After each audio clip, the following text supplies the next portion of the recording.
것 같아요. 비는 내리지만 그래도 날씨가 워낙 더워서 마음이 풀어지고 그런 것 같습니다. 어제 출장을 갔다 왔는데 오면서 보니까 이제 서울이 너무 막혀요. 택시를 타고 가는데 이유가 놀러 갔다가 이렇게 오는 차들이 많아서 그런다고 그래요. 우리는 주말을 어떻게 보낸가요? 우리 한국 사람들에게 있어서는 주말이 상당히 중요한 것 같습니다. 영적인 영혼의 소유자로서 부족했던 부분을 정말 말씀을 공부하고 심령을 새기면서 준비하는가요? 아니면 세상 사람들처럼 정말 잔재미 때문에 요즘에는 놀러 가는 카페들이 너무나 많고 그래서 그런 것들에 하면서 잔재미를 즐기려고 하는 것인가요? 좀 생각해 볼 필요가 있다고 생각합니다. 또 하나 문제는 전철을 타고 이렇게 강주 오는데 도착해서 오는데 그냥 누구나 순간적으로 다 들어오자 앉자마다 이렇게 숙여지더라고요. 뭔지 알죠? 스마트폰 가지고 뭘 그렇게 열심히 보는지 그동안 계속 봤을 텐데 뭘 그렇게 보는지 모르겠는데 계속 보고 있어요. 저는 도저히 그럴 수가 없어서 이렇게 놓고 예수 호흡기도 했죠. 아시죠? 주 예수 그리스도시여 나를 불쌍히 여기소서, 나를 긍휼히 여겨주소서. 주님 내일 말씀 준비하는데 저를 불쌍히 여겨주세요. 기도를 계속 예수 호흡기도 숨 쉬는 것처럼 계속 기도하는 거죠. 순간 있으면 여러분도 한번 해보세요. 정말 너무 은혜로워요. 24시간 주님과 동행할 수 있는 좋은 기회인 것 같아요. 제가 이야기하고 싶은 것은 주말을 예수 그리스도의 사람으로 정복하지 않으면 어려운 시대다. 스마트폰을 예수 그리스도의 사람으로 정복하지 않으면 어렵다는 거죠. 예수 그리스도의 사람이 스마트폰을 정복하는 것은 무엇일까요? 저한테 카톡을 보내는 거죠. 우리가 카톡으로 밴드를 이루어서 요예별로 이야기하고 합니다만은 정말 중요한 것 같아요. 저도 조그만 시간이 있으면 목자들에게 특히 주일예배 안 나온 목자 이런 사람들에게 보내지요. 그 시간에. 제게는 굉장히 스마트폰의 활용이 좋은 것 같습니다. 아멘. 그렇게 될지어다. 오늘 말씀은 우리에게 좀 부담스러울 수도 있습니다. 왜냐하면 하늘에 계신 너희 아버지의 온전하신 같이 너희도 온전하라고 하기 때문이죠. 와, 우리의 수준이 뭐죠? 하나님입니다. 하나님의 온전하신 같이 우리도 온전하라. What? 하나님의 온전하신 같이 우리도 온전하라. 하나님이 우리가 얼마나 연약한지 몰라서, 하나님이 우리가 얼마나 죄악된지 몰라서 이런 수준을 주셨을까요? 아니죠. 하나님의 백성은, 천국 백성은 세상 사람과 뭔가 달라야 한다는 거죠. 오늘 지난주도 그랬지만 계속 지금 그러고 있죠. 뭔가 달라야 돼. 뭐가 달라야 됩니까? 삶의 표준이 달라야 되죠. 상대적인 가치관을 가지고 사는 시대에서 우리에게는 하나님께서 절대적인 삶의 표준을 주었습니다. 그것이 누굽니까? 하나님 아버지의 온전하심입니다. 왜 우리가 하나님의 아버지의 온전하심처럼 온전해져야 되죠? 하나님이 우리를 지으실 때 누구를 따라 지었습니까? 주새끼를 따라 지었습니까? 주새끼의 형상대로 지었습니까? 뭘 따라 지었죠? 하나님의 형상을 따라 하나님같이 지었다는 거죠. 굉장히 중요한 이야기예요. 우리의 형상이 무엇을 닮아야 되는가? 하나님 아버지의 온전하신 것이 하나님을 닮아갈 때 우리가 정말 온전한 인간으로서, 온전한 하나님의 사람으로서 살 수 있다고 생각합니다. 지난주 말씀처럼 세상의 소금이요 빛으로서 세상에서 영향력을 끼치려면 어떻게 살아야 되겠습니까? 세상 사람과 뭔가 달라야 됩니다. 뭔가 달라야 된가요? 무엇이 달라야 된가요? 오늘 말씀 통해서 무엇이 달라야 되는가 배울 수 있기를 기도합니다. 제1부 더 나은 제자의 17절에서 20절이죠. 17절 함께 읽을까요? 시작. 내가 율법이나 선지자를 폐하려 온 줄로 생각하지 말라. 죄하려 온 것이 아니라 완전하게 하려 함이라. 예수님은 안식일에도 병자를 고치고 또 제자들과 함께 먹고 마시고 즐거워하고 기뻐했습니다. 유대인들은 뭘 했습니까? 유대인들은 아무것도 안 하고 일주일에 2번씩 금식하고 했지만 전혀 예수님은 그렇게 하지 않았습니다. 즐거웠습니다. 또 예수님은 뭘 했습니까? 예수님의 제자 중에는 유명한 마태복음의 저자인 세리마트가 있죠. 세리를, 공인된 죄인인 세리를 제자 삼으셨다. 이런 것을 볼 때 예수님은 율법을 어기고 폐하고 무시하고 하는 것처럼 생각했던 것 같습니다. 그래서 그렇게 생각한 것 같아요. 율법이나 선지자를 폐하러 왔다. 율법이나 선지자는 무엇입니까? 구약 성경이죠. 구약 성경을 폐지하러 왔다. 이렇게 생각한 거죠. 예수님의 혁명적인 행동과 그 혁신하는, 개혁하는 것 같은 행동은 물론 그렇게 생각할 수도 있었을 것입니다. 그러나 사실은 무엇입니까? 예수님은 행동에 중점을 두지 않고 무엇에 중점을 뒀습니까? 율법의 근본 정신을 그대로 행한 것입니다. 아멘. 율법의 근본 정신을 그대로 행했어요. 근데 그것이 형식적인 그들에게 도전이 됐죠. 오늘 예수님의 풀어주시는 말씀을 통해서 우리가 하나님이 말씀하신 계명의 정신이 무엇인가, 그 계명의 정신을 알고 우리 삶에 실천하는, 그러면 예수님 같이 되리라고 생각합니다. 아멘. 예수님은 심한 말을 하셨습니다. 무슨 말을 하셨습니까? 너희 의가, 20절 말씀이죠. 우리의 의가 서기관이나 바리새인보다 더 낫지 못하면 결단코 천국에 들어가지 못한다. 천국 이야기를 해버렸어요. 천국에 들어가요. 우리는 지금 천국에 들어가는 것도 중요한 목표인데 천국에 들어가지 못한다. 어쩌면 서기관과 바리새인들의 의만 더 낫지 아니하면, 서기관과 바리새인들의 의는 어떻습니까? 서기관은 구약 성경을 1.1획독에 다 이렇게 연구하는 사람이고, 바리새인들은 그것을 철저하게 지키기 위해서 성경을 파고 조항을 만들고 그렇게 하는 사람들이죠. 그런데 제자들은 어떤 사람입니까? 제자들은 갈릴리 촌놈들로서 무식한 사람들이죠.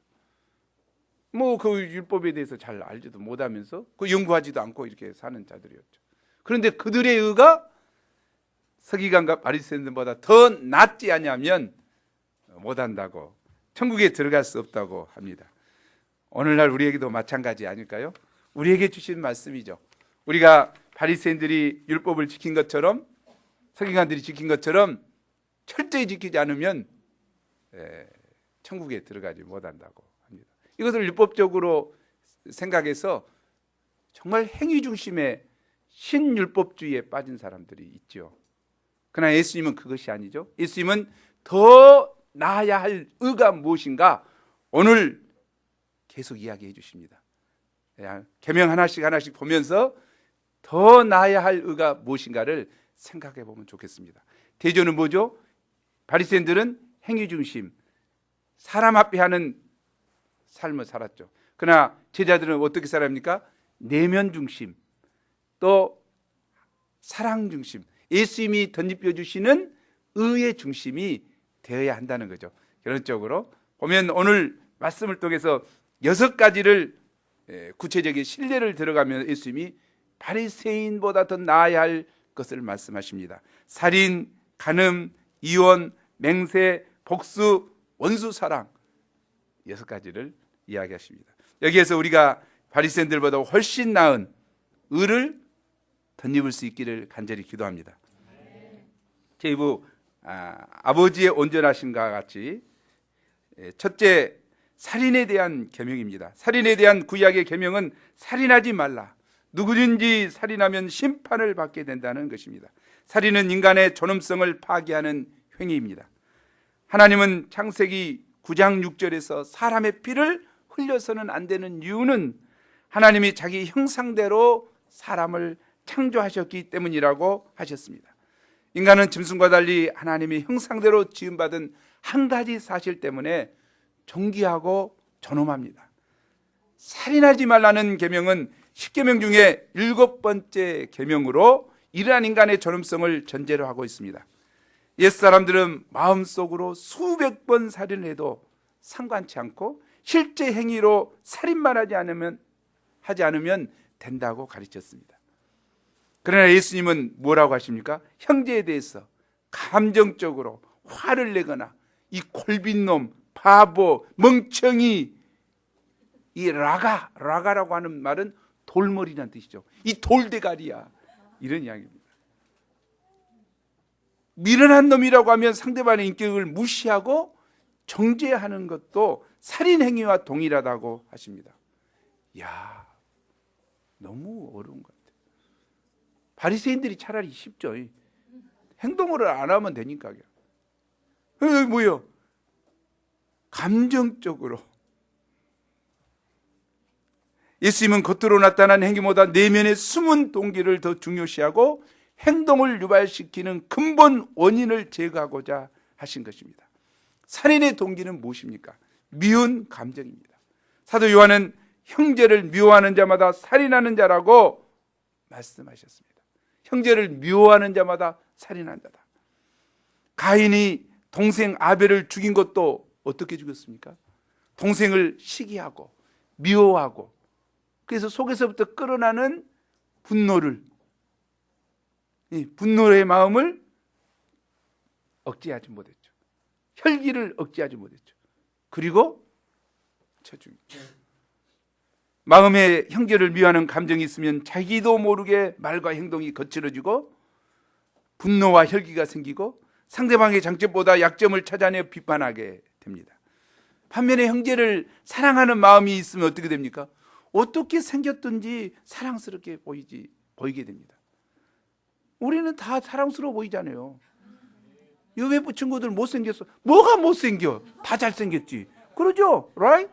우리 볼 때 다 잘생겼어. 멋있어. 사랑하니까. 살인이란 단순히 육체의 생명만 죽이는 것이 아니라 상대방의 인격을 무시함으로써 마음에 상처를 주고 영적 생명을 파괴하는 것도 살인행위입니다. 우리가 인터넷 악플에 대해서 너무 많이, 인터넷 악플은 인격이 없죠. 정말 숨어서 그냥 막 하잖아요. 악한 말 다 하잖아요. 그걸로 인해서 연예인들이 뭐 상처받고 자살하고 우울증에 빠지고 막 그러잖아요. 저도 연예인 중에 한 사람이니까 가끔 그렇게 뜨면 힘들어요. 상처받아요. 연약한 이 마음의 상처를 받게 되고, 그건 사실은 살인이라 동일한 거죠. 우리의 말 한마디가 정말 중요한 것 같아요. 이런 자는 살인자와 동일한 심판을 받게 된다고 예수님은 말씀하십니다. 그러므로 우리는 형제들을 대할 때 기본적으로 사랑을 가지고 인격적으로 대해야 합니다.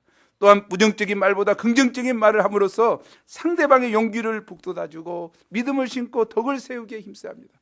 사실 우리가 막말하는 것도 누구한테 합니까? 가까운 사람한테 하기 싫어.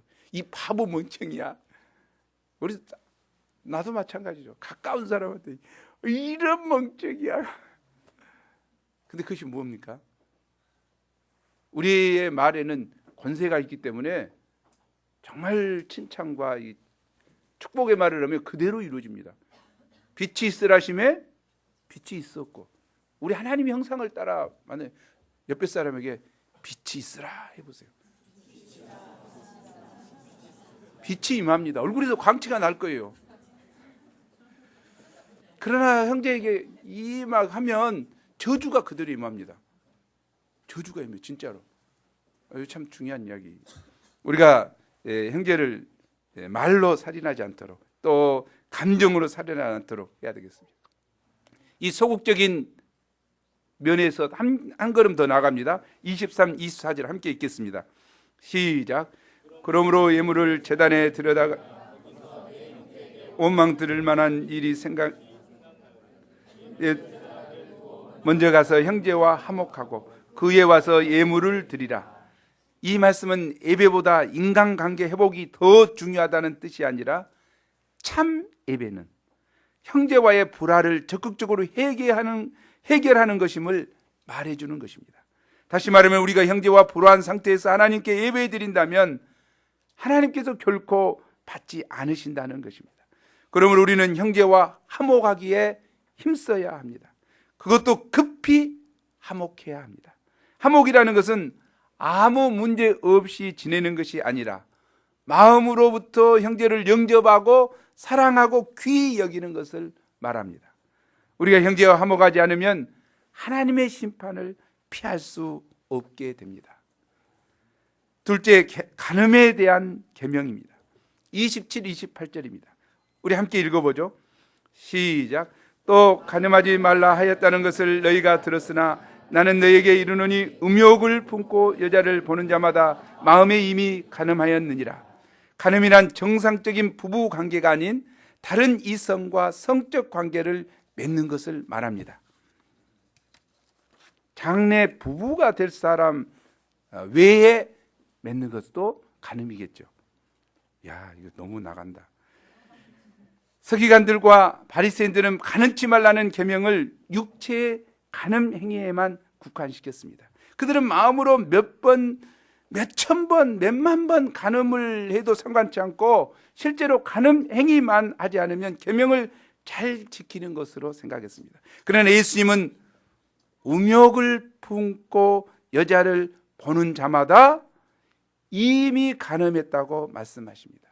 예수님은 마음으로 상상으로 죄를 범하는 것조차 금하셨습니다. 성욕은 하나님이 인간에게 주신 건강한 욕망입니다. 아멘. 저는 그렇게 생각합니다. 그러나 이는 결혼이라는 울타리 안에서만 허용되는 욕망입니다. 하나님이 나에게 주신 배우자 이외의 사람에게 성욕을 허용하는 것은 음욕입니다. 그런데 인간 본성이 부패함으로 우리의 욕망은 이미 음욕의 상태입니다. 문제는 이것을 품는 것입니다.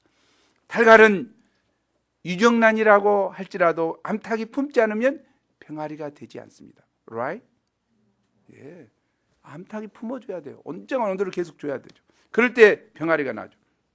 이처럼 우리에게 음욕이 살아있지만 이것을 지속적으로 어떤 대상에 대해 품지만 않으면 간음까지 가지 않는다는 겁니다. 마틴 루터도 이야기했죠. 내 머리 위에 새가 나르는 것을 막을 수 있는 사람 이야기 있어봐. 뭐 내 위로 새가 날아가는 거 어쩔 거예요? 막을 수 없어요. 그러나 적어도 내 머리 위에 와서 둥지를 틀지 않도록 해야 된다. 둥지로 튼다는 것은 내가 안 두면 내가 쫓을 수 있다는 이야기죠. 그런데 그 쫓이지 않고 둥지 틀도록 가만 놔둔 거예요. 우리에게 여러 가지 음욕이 생길 수 있겠죠. 그러나 그것을 즉시 거부하고 해결하면 되는데 왔다? 하고 눈빛이 달라지고 눈빛이 가버리고 그러면서 이제 즐기고 있다면 이게 문제가 되는 거죠. 그걸 인해서 어떻게 됩니까? 점점 진행하게 되는 것 같습니다. 상상으로 즐기다 보면 점점 욕망이 커져서 나중에는 스스로의 힘으로는 도저히 제어할 수 없는 세력에 사로잡혀 자신도 원치 않게 행동으로 죄를 짓게 됩니다. 중요한 것은 그거가 있어요. 우리가 음욕을 품고 그것을 계속 묵상하고 상상하고 하는데 내 생각이라고 생각하면 곤란해요. 귀신은 어디 있는 곳에 들어간다? 죄 있는 곳에 귀신이 들어갈 허락을 받았어요. 사탄이 역사할 수 있어요. 때문에 생각을 계속하고 있으면 내 생각에서 멈춰버리지 않고 귀신이 사로잡습니다. 사탄이 자기 잡는 거예요. 그래서 그곳에서 우리는 평소에 원치 않는 행동인데 필요 이상의 행동으로 막 가는 거죠. 이게 왜 그래요? 내가 아니라 이 귀신의 영이 역사하니까 그러는 거죠. 뭐 게임도 마찬가지죠. 다 마찬가지죠. 자기 뭐 한다고 해서 거기 사로잡히 중독이 되는 거죠. 중독이 된다는 것은 사로잡힌다는 이야기. 그래서 우리가 볼 때는 그러잖아요. 중독된 사람 보면 저걸 컨트롤 못할까? 그러잖아요, 보통. 그래 컨트롤 못하는 건 자기가 알아야 된다. 대적을 해야 된다는 거죠. 예수 그리스도 이름으로 대적을 해야 되죠. 그래서 욕망이 점점 커서 자기 힘으로는 도저히 컨트롤할 수 없게 되고 이렇게 하면 간음으로 이제 이어지게 되는 거죠. 잠언 6장 27, 28절에도 그랬습니다. 사람이 불을 품에 품고서야 어찌 그의 옷이 타지 않겠느냐. 계속 정욕을 품고 있으면 어찌 그 옷이 타지 않겠느냐 그 말이죠. 사람이 숯불을 밟고서야 어찌 그의 발이 되지 않겠느냐. 활활 타고 있는 숯불을 대면 당연히 되지요. 우리가 믿음의 거장 유대한 종 다윗도 음욕을 품게 되자 어떻게 됐습니까? 도저히 상상하기 어려워요. 우리의 아내, 남의 아내를 갖다가 이렇게 범했다고 하는, 간음했다고 하는 것이 도저히 상상이 안 돼요. 또 거기에서 멈췄습니까? 그를 감추기 위해서 우리아를 살인하는 그까지 가잖아요. 매이게 되면, 잡히게 되면 그렇게 되는 것 같습니다. 음욕을 품으면 절제력의 브레이크가 망가집니다. 실제로 음욕을 품는 사람을 제지하면 견딜 수 없는 좌절감을 느끼기 때문에 강력한 저항을 받게 되죠. 그래서 음욕은 나쁜 감정이야. 뭐가 나빠? 나는 사랑하고 있는 거야. 심지어는 유부녀를 사귀는 사람들은 나는 순수한 사랑을 한다고 생각합니다. 그래서 조금 불륜이라고 하면 내 사랑을 못 오가지 마. 나의 순수한 사랑을. 하고 순교자 컴플렉스에 내 사랑을 지키겠다고. 이것 때문에 배우자가 쓰러지든 자녀들이 상처를 받든 남의 가정이 풍지박살이 나든 상관하지 않습니다. 우리가 알아야 돼요. 음욕을 품는 순간, 그것을 지속적으로 안고 있는 순간 브레이크가 망가진 폭주 기관차처럼 전진 없이 가는 거예요. 정지 없이 가게 되죠. 쾌락은 잠깐이요, 그 열매는 너무나 쓰고 고통스럽습니다. 잠언 한번 읽어보죠.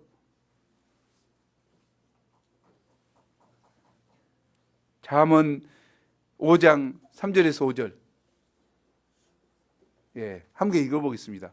참 잘 표현했어요. 어떻게 잠언 저렇게 잘 표현했는지. 시작.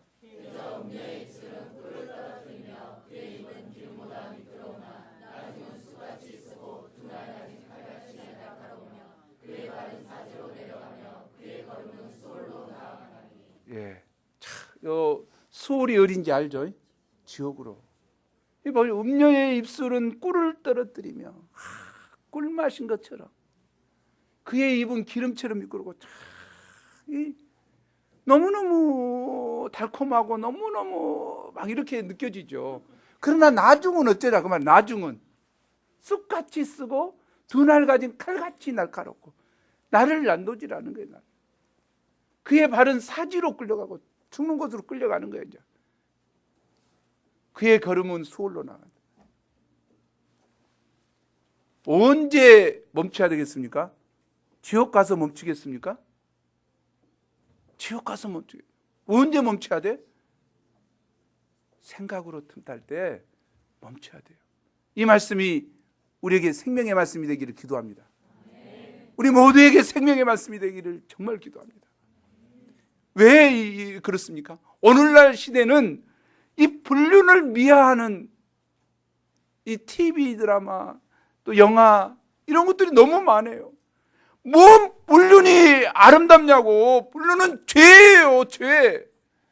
분명히 성경은 불륜은 죄라고 하고 있는데 세상 사람들은 그걸 미화한다고. 미화해. 이게 문제 아니에요. 나무 강판이 새 강판입니까? 아니에요. 아무리 곁에 아름답게 해도 그건 강하지 못해요. 화려할 뿐이죠. 우리 다시 한번 심령 깊이 영접해야 될 것 같아요. 불륜은 뭐다? 죄다. 아무리 미화해도 뭐다? 아무리 아름답게 꾸며도 뭐다? 미화나 아름답게 꾸며도 똑같은 죄다 이 말이죠. 우리가 이걸 분명히 해야 돼요. 죄예요, 죄. 근데 그것이 뭐가 아름답냐고. 뭐가 그것이 즐길 만한 거냐고. 그 결과가 뭔데? 지옥으로 가는 것이라니까. 우리는 정말 처음부터 마음을 지키기에 힘써야 할 것 같습니다. 마음을 지키는 것은 참으로 중요합니다. 잠언 기자는 이야기합니다. 시작.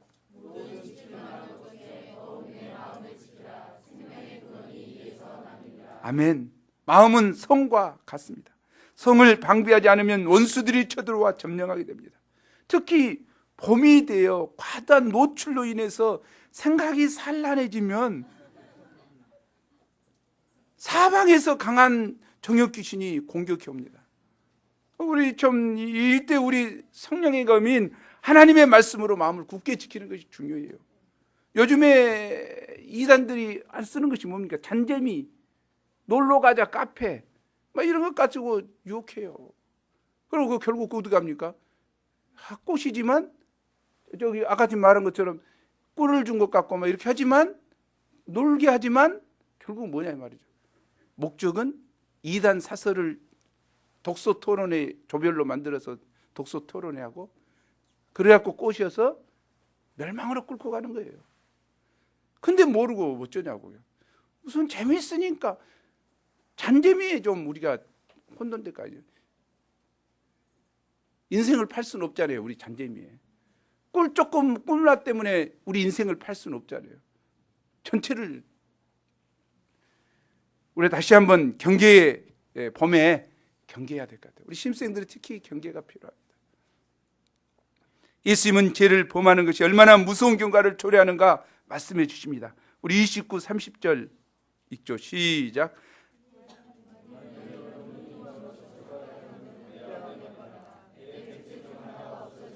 온몸이 지옥에 던져지지 않는 것이 유익하며 또한 만일 내 오른손이 너로 설족하게 하거든 찍어내버리라. 내 백체 중 하나가 없어지고 온몸이 지옥에 던져지지 않는 것이 유익하니라. 이것을 문자적으로 한다면 전부 다 저부터 눈 하나 가리고 오고 또 쩔룩쩔룩 하면서 와야 되겠죠. 몇 개 잘라. 아니 아예 그냥 입도 없 말씀도 못 전하려고 모르죠. 이것은 뭘 의미합니까? 이건 우리가 죄를 무섭게 여겨야 된다. 눈과 오른손은 얼마나 중요합니까? 그런 병신으로 천국에 가는 것이 낫지. 그럼 온전한 몸으로 지옥에 가는 것보다 천국에 가는 게 낫다. 여기서 중요한 것은 뭡니까? 죄가 그만큼 무섭다는 거죠. 그만큼 경계해야 되죠. 죄는 우리를 끌어서 지옥으로 끌고 간다는 거죠. 또 우리가 꼭 가야 될 곳이 뭡니까? 한 팔이 없든지 난 눈이 없든지 어떤 대가를 치르더라도 우리가 가야 될 곳이 무엇입니까? 천국이라는 거죠. 예수님은 분명해요. 천국과 지옥이 확실히 있고 우리가 절대 가서는 안 될 곳이 어떤 대가를 치르더라도 가서는 안 될 곳이 지옥이고 어떤 대가를 치르더라도 우리가 가야 될 곳이 어디냐 이 말이죠. 천국이다. 우리에게 그런 그 대가를 지불할 만한 그런 어떤 각오가 있냐 이 말이죠. 그걸 예수님 강조하거든요. 오늘부터 정말 죄에 대해서는 팔을 자르는 아픔이 지난주에 애통하는 마음이 없으면 정말 아무것도 아니에요. 우리 보통 이야기해도 뭐 자기 죄에 대해서 뭐 이야기하면서 전혀 애통한 것이 없어. 나는 본래 그런 사람이야. 네가 뭐 본래 그런 사람이야. 너는 하나님의 현상을 지은 거룩한 존재야. 거룩한 존재야. 뭐가 네가 본래 그런 정욕이 강하고 네가 뭐 죄가 강해. 사단에 들려가지고 그러지. 이쭉 불려. 우리 본질을 알아야 돼요. 우리는 하나님의 형상을 따라 지은 거룩한 존재였어요. 우리가 본질이에요. 유혹을 받아서 그런 것이지. 그 유혹에 즐기려고 할 거냐, 끊으려고 하고 싸우려고 하고는 이런 자세가 우리에게 필요하죠. 그런데 그걸 안 해. 모든 사람도 어떠냐? 나는 원래 뭐 정욕이 강하고 뭐 어쩌고 뭐가 그래 정말 죽겠어 진짜. 안 그런다니까. 우리의 자세를 좀 알고 하나님의 형상을 닮은 자로서 존재의식을 가져야 됩니다. 그렇지 않으면 무엇하고 싸운지 몰라. 무엇하고 싸울 대상을. 우리 가운데 있는 유혹으로 가게 하는 것들을 끊어야 돼요. 스마트폰에 이상한 것이 자꾸 뜹니까? 깨부러지. 60만 원 그거 아무것도 아니에요. 60만 원 버리고 이게 천국 가면 되는 거야. 안 그래? 아멘. 그럼 나 좁을던지. 중요한 이야기야. 어떤 사람은 정말 이것이 그 TV 자꾸 드라마를 빠지게 하니까 드라마 갖다 놨다 그러잖아. 베란다에. 그래서 무거워서 이제 다시 못 갖다 놓으니까 그러지.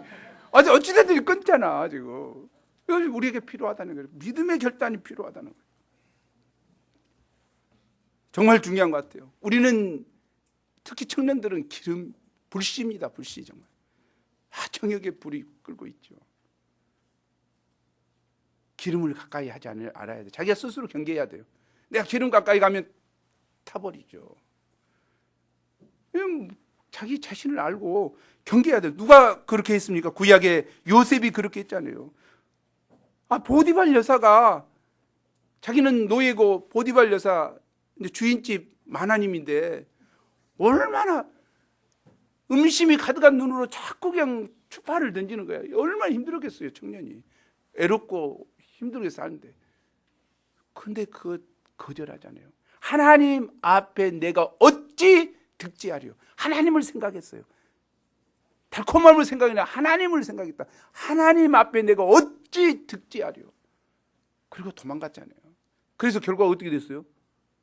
감옥에 들어가고 더 힘들었지만 결국 그 감옥으로 갔던 것이 총리가 되는 지름길이었잖아요.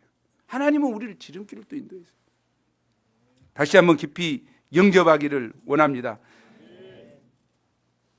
그래서 청년이 무엇으로 그 영실을 깨끗게 하냐고 시편 기자가 이야기했습니다. 함께 읽어보죠. 시작. 주의 말씀을 지킬 따름이니이다. 우리가 잠시 죄악의 쾌락을 누리다가 불과 유황으로 타는 지옥불에 들어가 영원히 고통받는다면 얼마나 두려운 일입니까? 어떤 희생을 치르더라도 영원히 구원받는 것이 유익한 것입니다. 바울도 젊은 디모데에게 권면합니다. 함께 권면을 듣죠. 시작. 젊은 여자에게는 온전히 깨끗함으로 자매에게 하듯 하라. 빌리그램 목사님도 이 문제를 경계하며 고백했습니다. 시작. 나의 원칙은 여인과 단둘이 식사하지 않는 것이다. 가늠하지 말라는 이 정도는 여인과 단둘이 식사하지 않는 거예요. 무두에 밟히게 되면 하나님의 종이 무슨 소양이 있냐고. 하나님의 종은 유혹을 안 받아요? 예수님도 사단의 유혹을 받았는데 유혹을 받죠.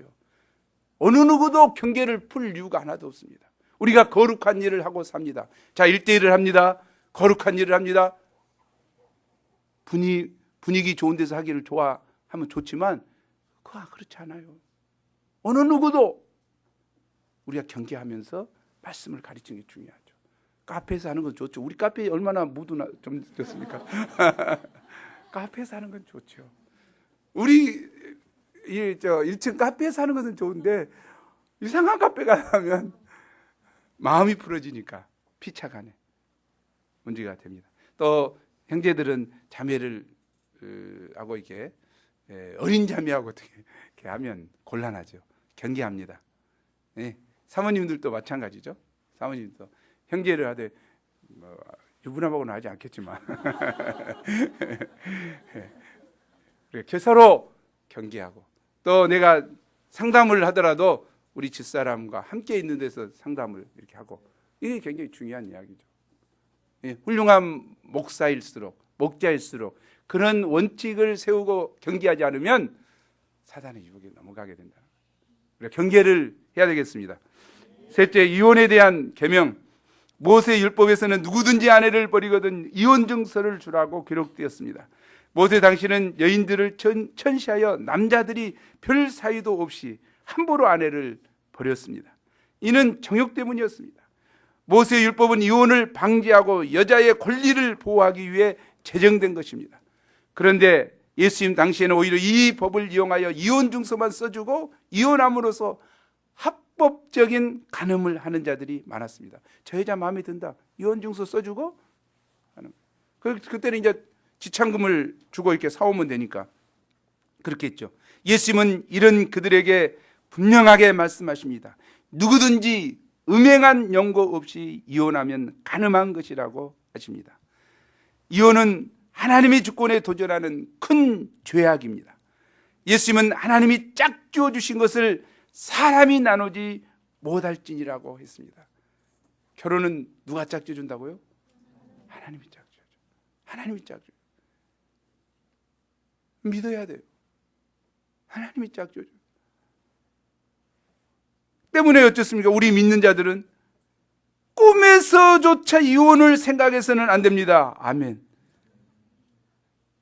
아멘 하는 사람 어쩐 사람? 오늘날 사람들이 함부로 이혼하는 이유는 하나님의 뜻을 쫓아 결혼하지 않고 정욕을 쫓아 함부로 결혼하기 때문입니다.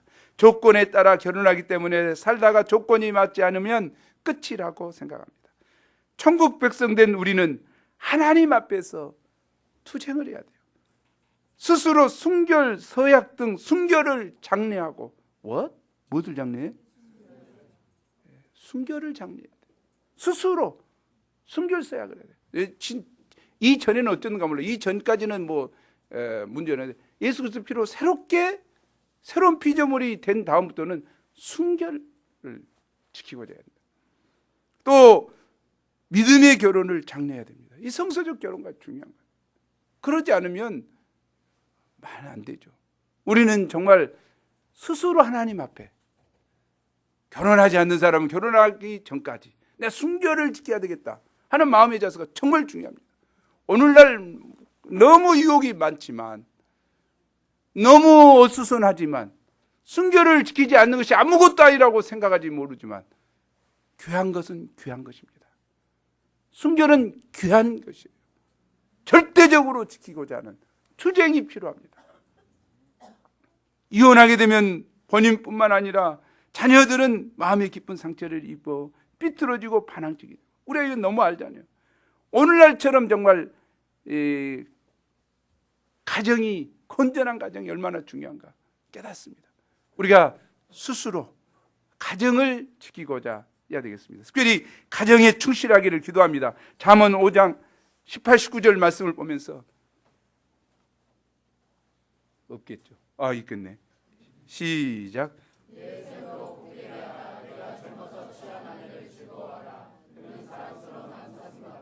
아름다운 암노루 같으니 너는 그의 품을 항상 족하게 여기며 그의 사랑을 항상 연모하라.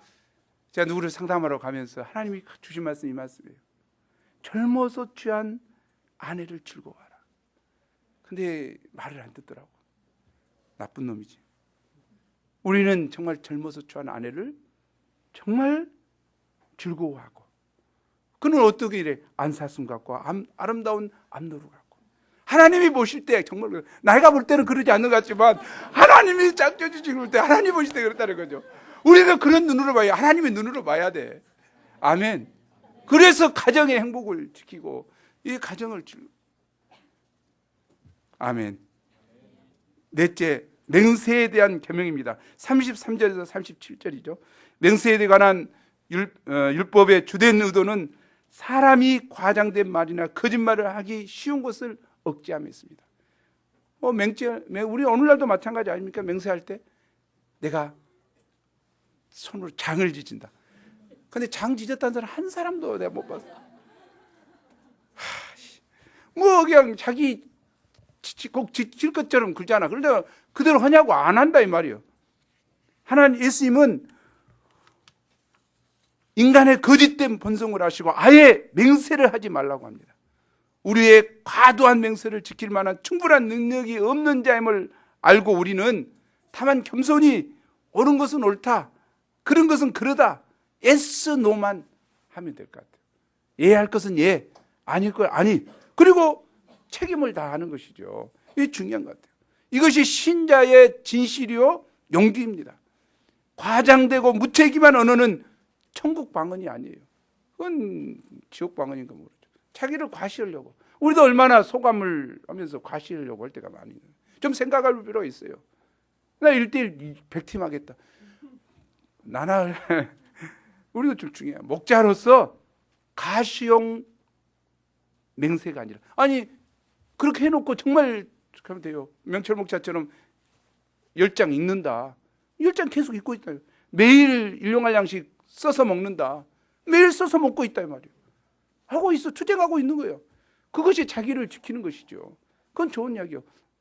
우리는 보통 과시형으로 내가 뭔가 한 것처럼 하다가 아무것도 안 하잖아요. 뭘 위해서 소감을 쓰냐고, 뭘 위해서 맹세를 하냐고.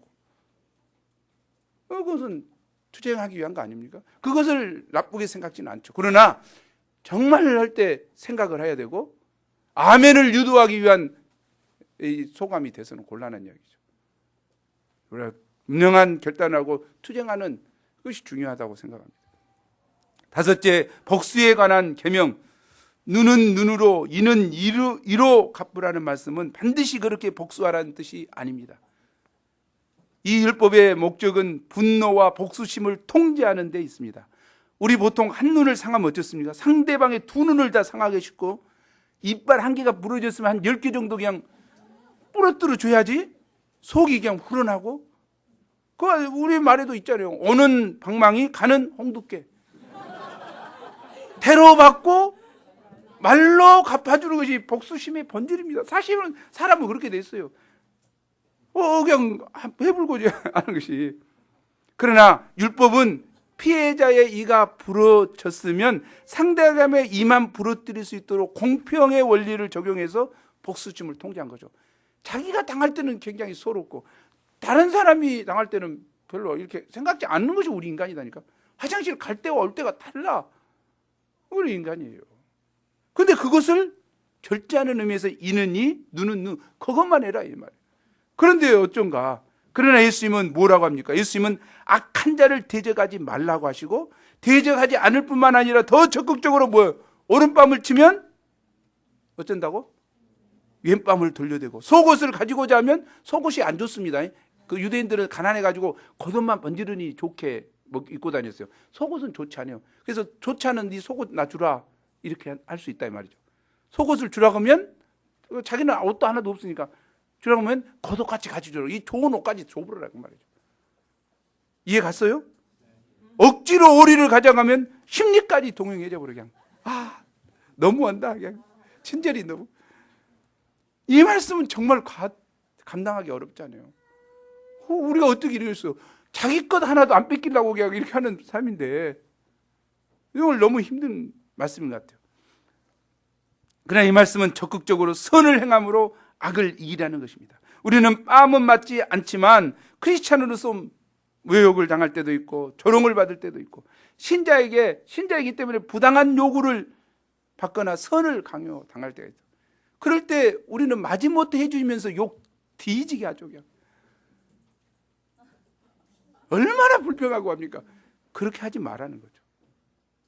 어디 한번 두고 보자. 언제 뭘 두고 봐? 복수를 갈면 누가 니만 자기만 손해지. 그건 모르고 우리는 복수를 갈잖아요. 왜? 언제 한번 봐버리겠다. 갈잖아요. 이를 갈고. 본래 눈은 눈으로 갚으라는 말씀은 그들 중에 악을 제거하기 위해 주신 것입니다. 그런데 이렇게 할 때 악의 문제가 해결되기는커녕 악순환만 계속되게 되죠. 악은 악인에게서 나기 때문에 계속 악으로 대하면 자기가 악해지고 이렇게 가는 거죠. 교만은 겸손으로만 이길 수 있는 것 같이 악은 선으로만 이길 수 있습니다.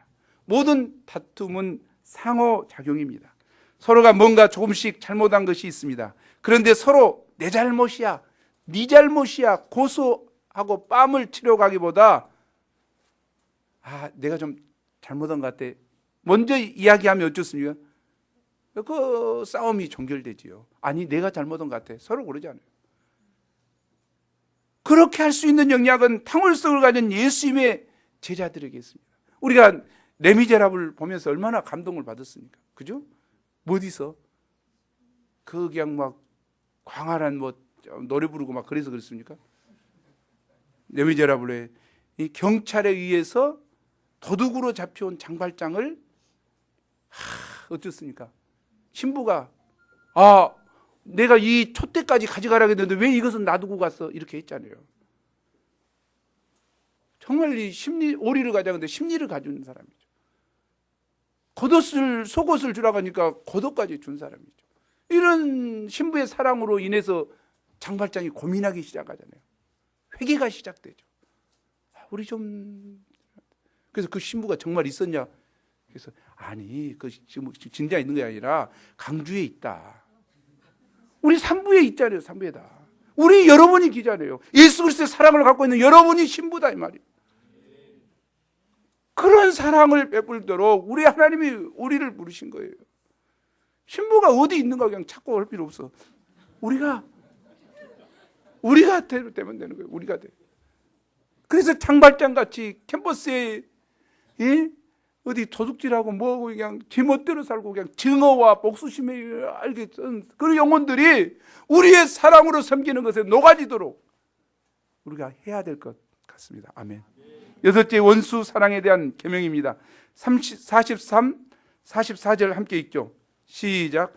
내 원수를 미워하라 하였다는 것을 너희가 들었으나 나는 너희에게 이르노니 너희 원수를 사랑하면 너희를 핍박하는 자를 위하여 기도하라.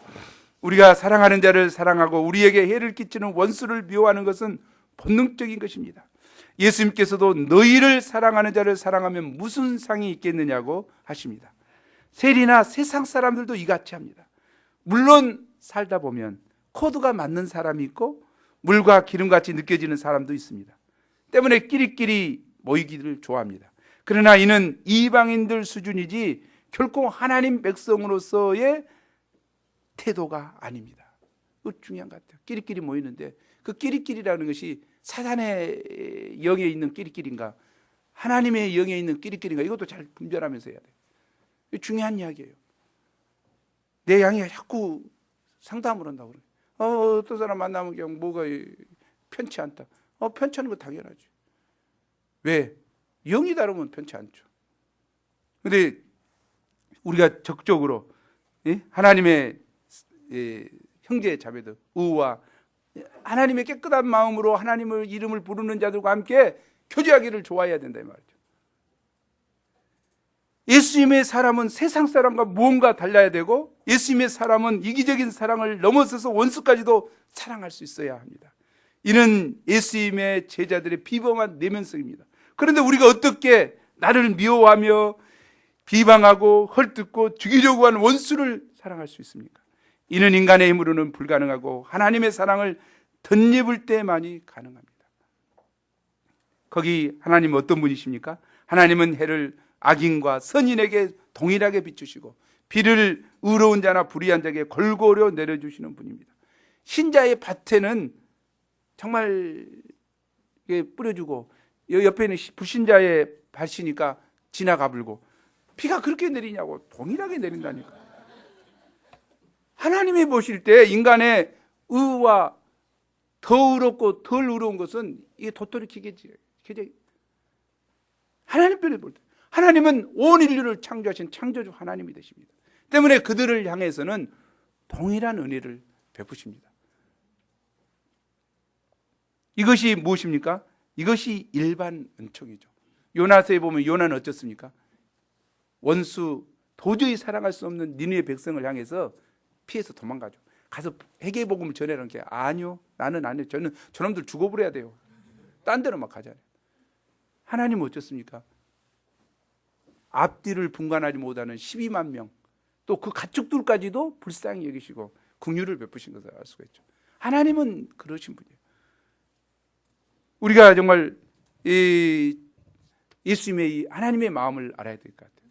더 나아가서 어쩌습니까? 하나님은 죄인들을 사랑하셔서 독생자 예수님을 십자가에 못 박혀 죽기까지 내어주셨죠. 이 십자가의 사랑을 깊이 영접해야 될 것 같아요.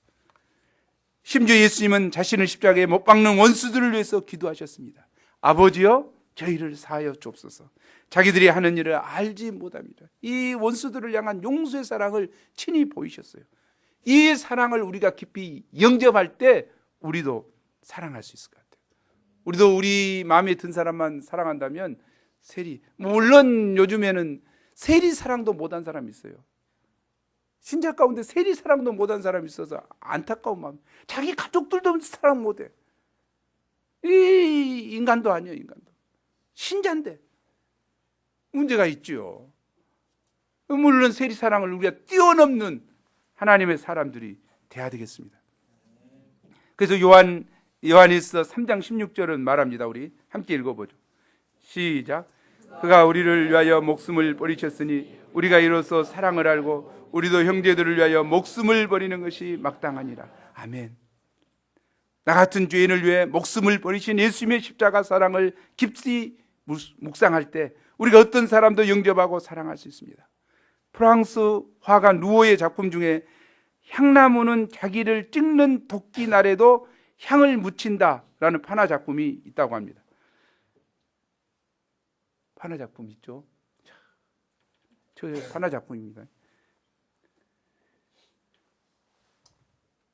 향나무를 찍는 도끼 날에 독을 묻혀야 되는데 향나무는 향을 묻혀준다는 거죠. 그 도끼 날에.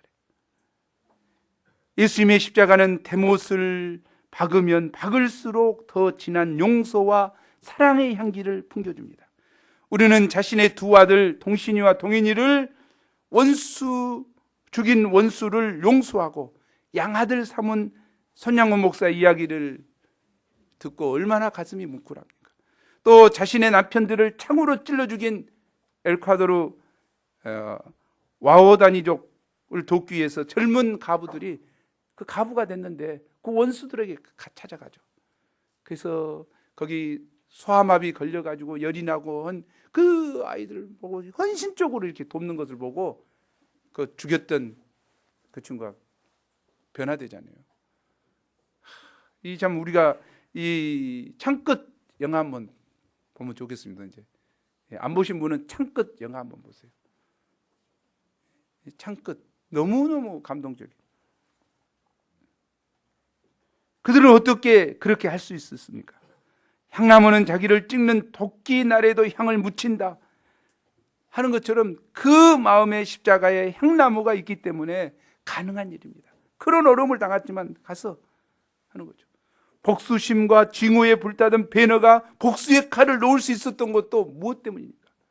예수님의 용서의 사랑에 감동될 때 그 손에서 칼을 놓을 수 있었어요. 하나님의 사랑은 복수의 칼을 놓게 하는 힘이 있습니다. 하나님의 사랑은 원수조차도 사랑하게 하고 우리를 성숙한 그리스도의 사람으로 빚어 만드는 힘이 있습니다. 그래서 사랑은 율법의 완성이라고 하였습니다. 우리가 이 예수님의 사랑을 깊이 영접하고 사랑으로 형제 자매들을 섬길 수 있기를 기도합니다. 결론적으로 예수님은 말씀하셨습니다. 48절 말씀 읽죠. 시작. 그러므로 하늘에 계신 너희 아버지의 온전하신 같이 너희도 온전하라. 상대적인 가치관에 사는 우리에게 절대적인 표준을 주셨다는 것이 너무 감사해요. 우리가 누굴 절대적인 표준으로 삼겠습니까? 하나님 아버지의 온전하심이 우리의 표준이 됩니다. 그 아버지의 what? 예, 그 아들이라고 했습니다. 우리는 온전하신 하나님 아버지를 나의 아버지 삼고 그분을 닮고자 할 때 우리도 아버지의 형상이, 아버지의 온전하심이 우리를 통해서 나타날 것입니다. 이를 위해서 예수님은 우리의 롤 모델로 누구를 보내셨습니까? 예수님을 이 땅에 보내주셨습니다. 또 예수님은 이를 위해서 뭘 하셨습니까? 우리에게 성령 하나님을 보내주셨습니다. 성령 하나님을 보내주셔서 어디에 계시게 하셨습니까? 성령 하나님이 내 안에 계십니다. 내 안에 계신 성령 하나님께서 아버지의 형상이 무엇인가를 알게 하시고 우리가 아버지의 형상을 닮아가도록 돕고 계십니다. 우리가 내 안에 계신 성령 하나님의 인도를, 이끄심을 받고 말씀의 인도함을 받는 가운데 성숙한 하나님의 사람으로 성장하기를 간절히 기도합니다. 48절 말씀 읽고 마치겠습니다. 시작. 그러므로 하늘에 계신 너희 아버지의 온전하신 같이 너희도 온전하라. 하나님 아버지, 이 시간 귀한 말씀을 주셔서 감사합니다. 가치관이 혼돈된 시대 가운데, 아니 상대적이고 절대 기준이 없이, 의의 기준이 없이 살아가기 쉬운, 심지어 신자들 가운데서 이 세상의 빛과 소금으로서 온전히 역할을 감당하지 못하는 저희들에게 저희의 의의 수준이 어떻게 되어야 되는 것을 알게 도와주셔서 감사합니다. 아버지의 온전하신 같이 저희도 온전하게 도와주십시오. 사랑에서 성숙되게 도와주시고, 하나님 아버지 거룩함에서 성숙되게 도와주시고, 하나님 이 용서함에서 성숙되게 도와주셔서 형제자매들을 사랑하며 섬기는 저희가 될 수 있도록 도와주시옵소서. 하나님, 오리를 가져갑니다. 저희는 가기 싫은데요, 하나님 저희가 사랑하는 마음으로 심리를 가질 수 있는 은혜를 주십시오. 속옷을 달라가는 그에게 나의 정말 고독까지 주는 마음을 허락해 주십시오. 하나님, 오른밤을 칠 때 저는 양쪽 밤을 때리기 쉬운 자인 것을 고백합니다.